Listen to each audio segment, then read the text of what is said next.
Welcome to this Broadcom video on the integration between AAI and IBM Workload Scheduler for distributed environments. We start with three hosts, IWS, AAI, and the connector. We unzip the downloaded connector file on the system in any directory. The connector is installed. There's a single web application called IBM Workflow Scheduler Connector which deploys when the web server is started. The rest of the configuration, hostnames, API URLs, IDs, and passwords is done in the AAI web interface. Data is published via REST over HTTP, which means we simply enter the web app URL as the API access point. This is standard Tomcat. The connector speaks directly to the IWS database. And so we need the IWS hostname, the name of database or Oracle service, the ID, password, and DB port. One of the more unique aspects of this particular connector is that it uses both a direct DB connection and the IWS API. And so we have to specify the REST API URL, as well as the API ID and password. Once we save in the web interface, this information is passed on to the connector, which, in turn, is able to poll IWS and obtain the event and definition data. The connector acquires these data streams and translates them into structured JSON messages that are readable by AAI. They are published over HTTP or HTTPS. We strongly recommend deploying TLS so that access to the IWSd connector is secured. Note that Broadcom does not provide any sort of proprietary TLS SSL deployment. You deploy via standard Apache TLS mechanisms, and the procedure is publicly available on apache.org. We explain startup, the Windows service to automate at boot, the web application server.xml, the set env file for certain options, and the logs. Default memory pool configuration is insufficient and needs to be updated. It can be done in several places that are consistent with Tomcat. Tomcat requires the Java Software Development Kit, and the JRE won't do. You'll need to define the appropriate environment variables in the Windows Advanced Properties config tab or in your etc profile. Broadcom provides no proprietary tools for TLS. Simply refer to apache.org. The bin directory contains the Windows Service installer and uninstaller scripts. If you want to update some options, you would create the set env.bat or .sh here. The configuration or conf directory contains server.xml. The logs directory contains the log files. The web apps directory contains the web application WAR file that deploys when Tomcat is started. IWS connector exe is a Windows shortcut to start the service. If you would prefer to use catalina.exe or .sh run, that's fine. This starts Tomcat in the background. You can also use startup.sh or .bat, which starts Tomcat in interactive mode. Finally, IWS connector W lets you update the memory pools.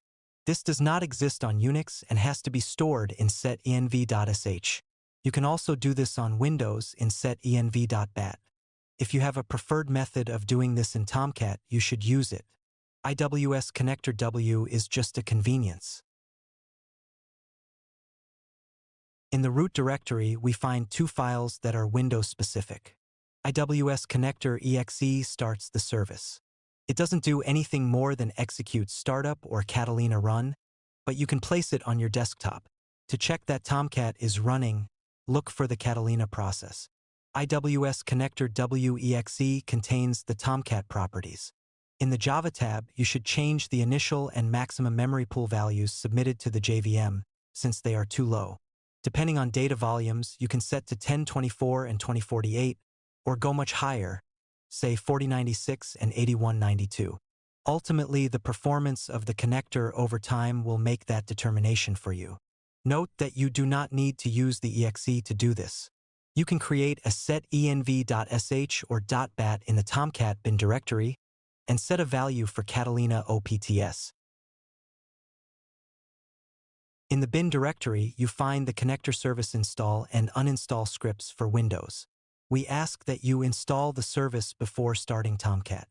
Then you use the service to start and stop the connector. These are the two batch scripts for installing and uninstalling the service.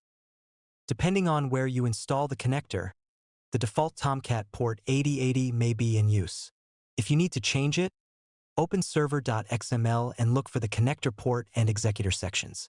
There, you'll be able to change the port. The Tomcat connector is resilient and not prone to problems. You simply start it and use it.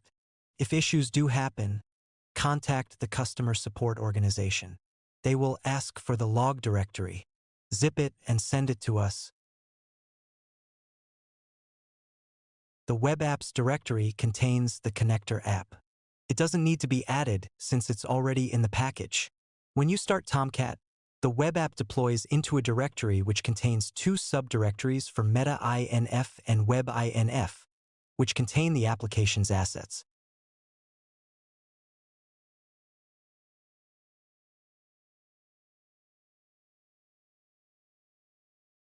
We show how to install the connector. Let's check our variables.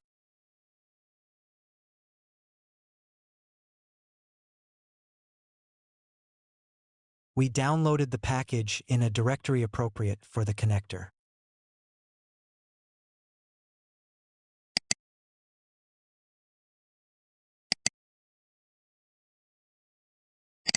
Let's install the Windows service first.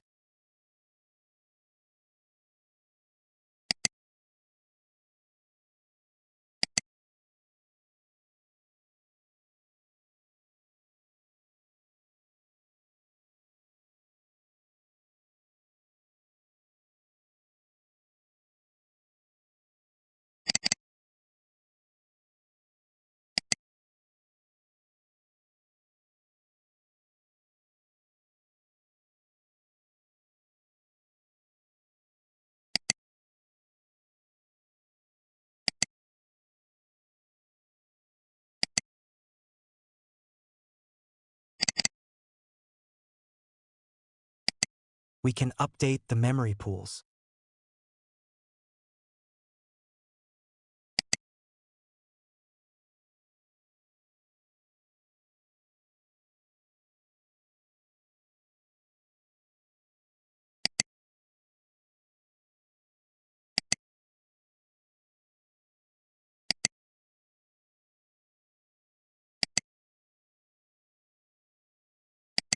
We start the service, check the logs and the deployment of the web application.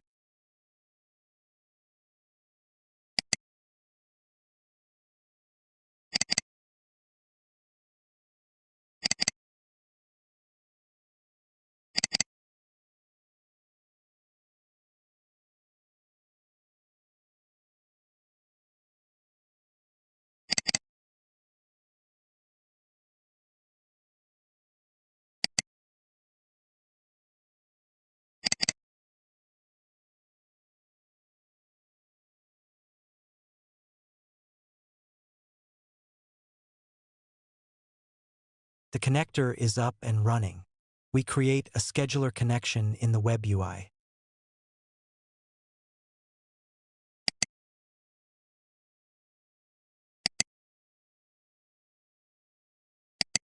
We can name the connection anything we want.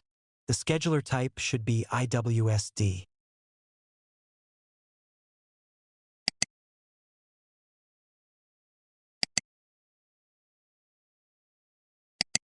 Here are the fields. Let's take a look at the details of the form. We have to select the IWS database package. We also have to enter the host name of the database system. We enter the DB port. We have to provide all the information for the connector to connect to the database. That means the database or DB service name based on the package. We enter the DB user ID that has read-only access to the tables and its password. We enter the IWS connector API URL. This is accessed over HTTP, and so it's the web application URL in Tomcat. We enter http:// the name of the connector host and port we configured, and the name of the connector web app. We enter the IWS API URL since some of the data is acquired over the REST API, along with the REST user ID and password. Finally, we set the start time of day, since IWS production plans are calculated on a daily basis. This is so that AAI will sync up with IWS production. When we are done, we click Test Connection. If the connection fails, check the connector logs and see where the failure is. Thank you. This concludes the video.